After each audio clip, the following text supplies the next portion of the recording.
all about fatigue management. What is fatigue management? Fatigue management is when you have so much fatigue from working out and from training that you need to learn how to manage it. The thing. If you haven't subscribed yet, then what are you doing with your life? Okay, you're seriously missing out from all this amazing content and my 30-inch biceps. Freak. I'm the freak of nature. Okay, so the first thing that you have to do is you have to track what you're doing. Because if you're not tracking your workouts, you're not tracking your nutrition, you're not tracking really anything for that matter, it's going to be challenging to figure out what's causing the fatigue, or just be more conscious of how to manipulate it to get what you want. Lots of heavy deadlifts is causing you to get really fatigued. Maybe you're doing deadlifting 2 days a week, which in my opinion is a little too much. Like you're doing 2 heavy days in the week. And you don't know that that's causing the fatigue, then if you track it, now you know, right? If you are doing one day where you're doing really heavy and then another day where you're doing like light to moderate, and you're still getting fatigued, then you can try to, play around with it and take the second day out. In powerlifting and strength sports, if you will, you usually have a main movement. So, or even things like CrossFit, bodybuilding, even you have a main motion that you're trying to train.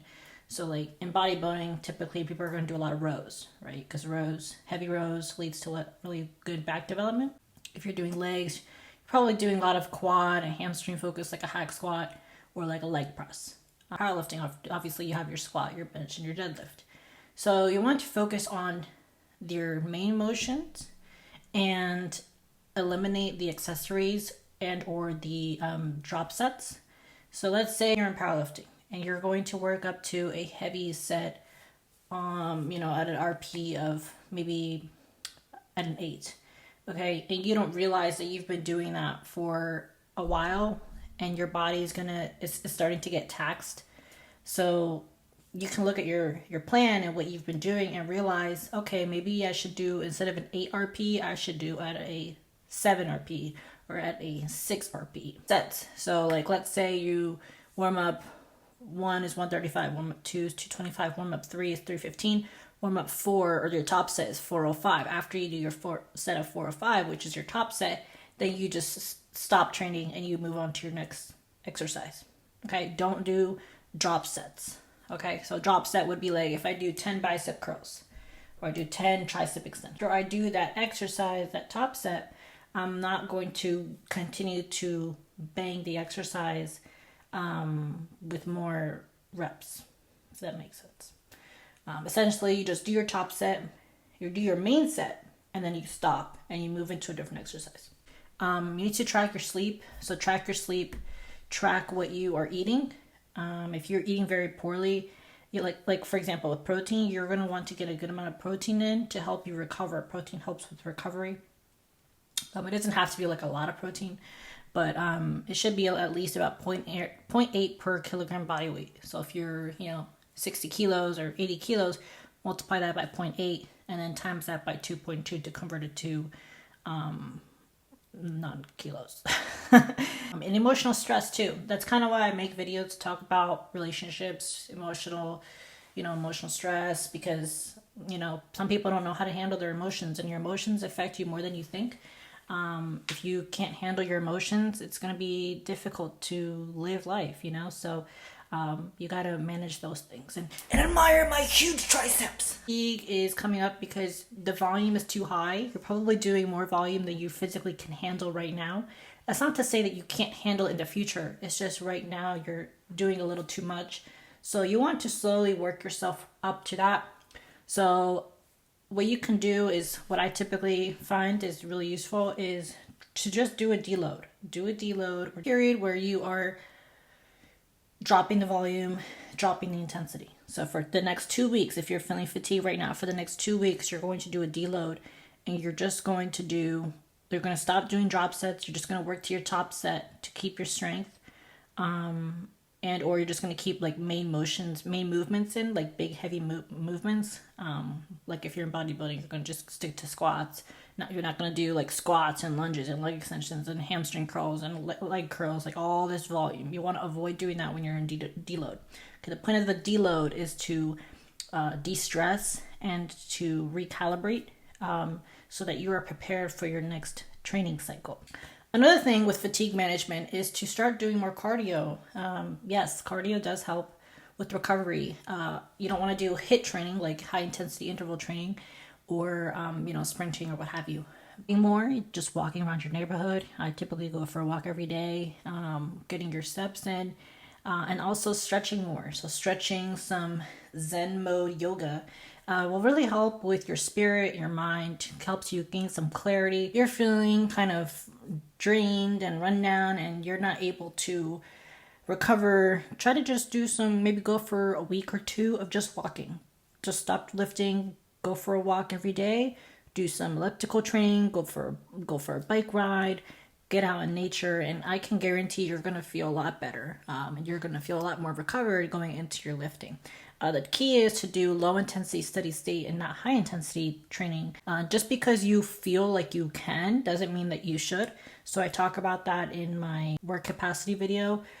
Just because you emotionally and mentally can handle it doesn't necessarily mean that you physically should, because your physical being is different from your mental well-being. Your mental can literally do anything if you set your mind to it, but your physical body, everything from the neck down, you're going to be limited depending on how far you've trained your body to handle the stress.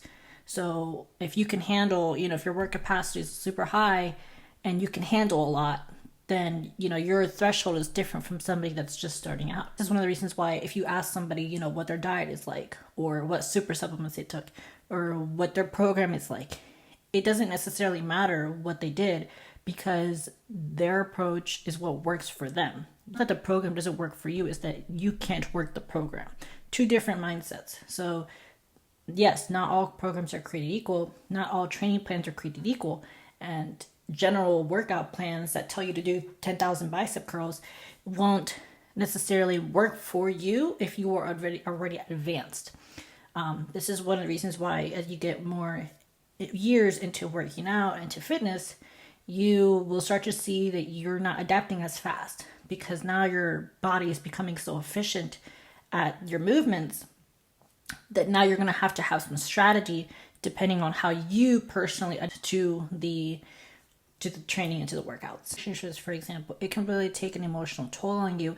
And sometimes, like in the case of woman to men, if a man is manipulating the woman, or he's trying to bring her down to his level, she will have to end up paying him with her soul, because she is sacrificing so much of herself for the man. Or even vice versa. Sometimes the man can sacrifice so much for the wrong woman. So emotional stress, relationship stress, is a real thing. You want to acknowledge that and acknowledge how you feel. If you're feeling drained from interacting with somebody specific, then that is your soul, that is God telling you that something is wrong here. We all make mistakes. Everybody's imperfect.